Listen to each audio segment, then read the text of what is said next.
So you're in a job that is mentally demanding, but you really want to turn your side hustle into your main squeeze. Let's look at some of the strategies that you need to put in place so that you can make that a reality. So welcome back to my channel. If you are seeing me for the first time, I am Rachel Charles and I teach overwhelmed professionals how to move up in their career or transition safely out of their 9 to 5 without burnout. So you want to start a business outside of your 9 to 5, and you're hoping that this in time can be the way that you transition out of your 9 to 5. It is going to be a lot of work, but it is entirely possible. And you have to work with what you've got.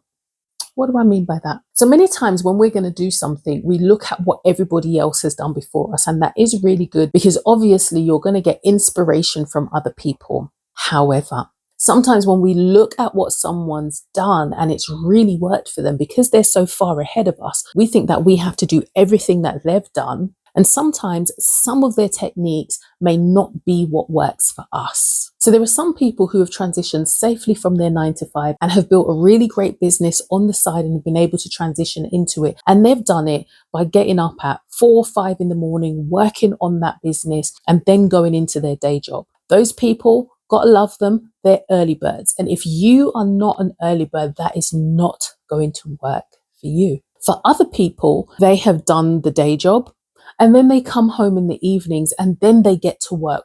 They work on that side hustle after their 9 to 5, and that works for them. If you are not a night owl, that is not going to work for you. So one of the things people struggle with when it comes to building up that business on the side is time. And you have to figure out when you are your most productive for your business and let that work for you. So are you a night owl or are you an early bird? Do your juices get flowing in the morning, or do you have your best ideas in the middle of the night? Are you that person that leaps out of bed in the morning, or are you that person who's just like, oh, I need to snooze for another 10 minutes? It is really important to figure out and accept which one of those you are, because it will help you as you go along and build your business. I realized very early in life that I was not a morning person. When I was in secondary school, it felt like many of my friends were getting up at 5 o'clock in the morning, sometimes 4 o'clock in the morning, and studying and then coming in. That was just, I tried that once.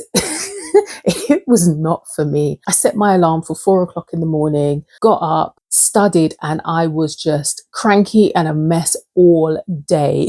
And I just thought, never again. This is not for me. Early mornings is not my thing. However, I could start studying from 10 o'clock at night and go all the way through till 3 or 4 in the morning, get a couple of hours kip, and I'll be fine. And that's what works for me. That isn't to say that I always keep those late hours, but I know that if I need to do some heavy work and I need to do it outside of certain hours, I know that I'm going to be my most productive at night rather than early in the morning. So if you are an early bird, I love you people, I admire you, but use it to your advantage. The good thing about being an early bird is that you get your stuff done first thing. So if you are an early bird, get up at 5 or 6 in the morning, depending on when you have to go to work, so that you can get in a solid hour to 2 hours of work before you start your day job. And this is when you focus on your high priority tasks. This is when you do your planning and all your strategizing. The benefits for those of you who are early birds means that you've got all the heavy lifting done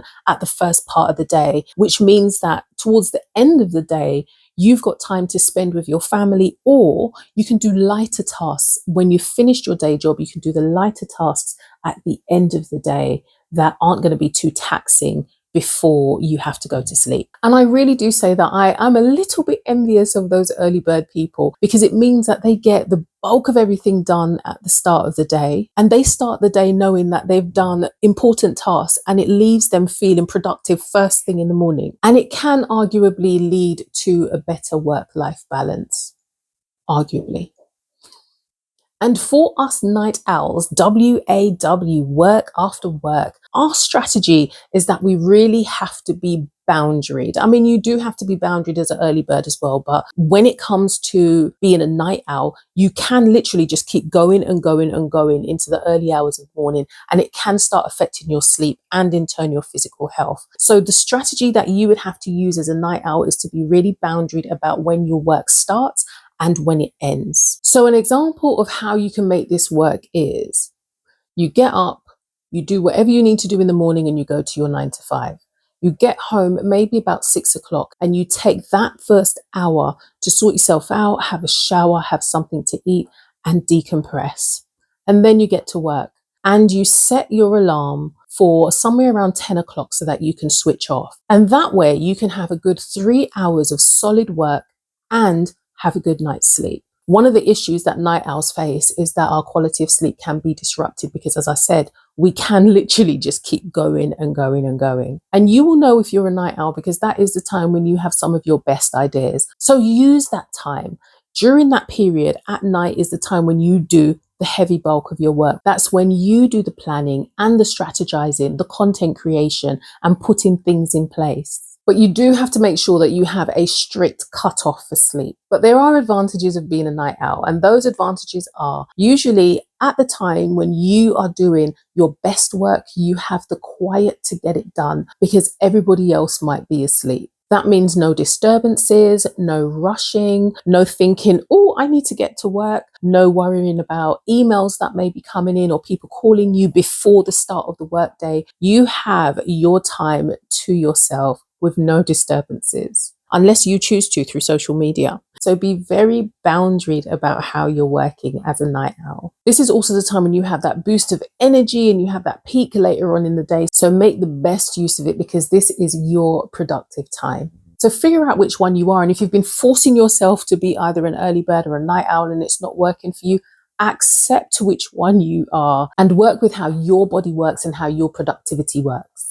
There is no right or wrong as to how this is done, but you have to find a way to be consistent. And if being consistent as an early bird works for you, do that. If being consistent as a night owl works for you, do that.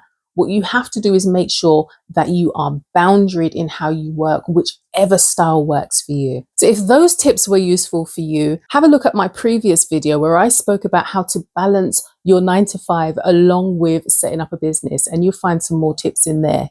So that's it for now. And until the next video, bye.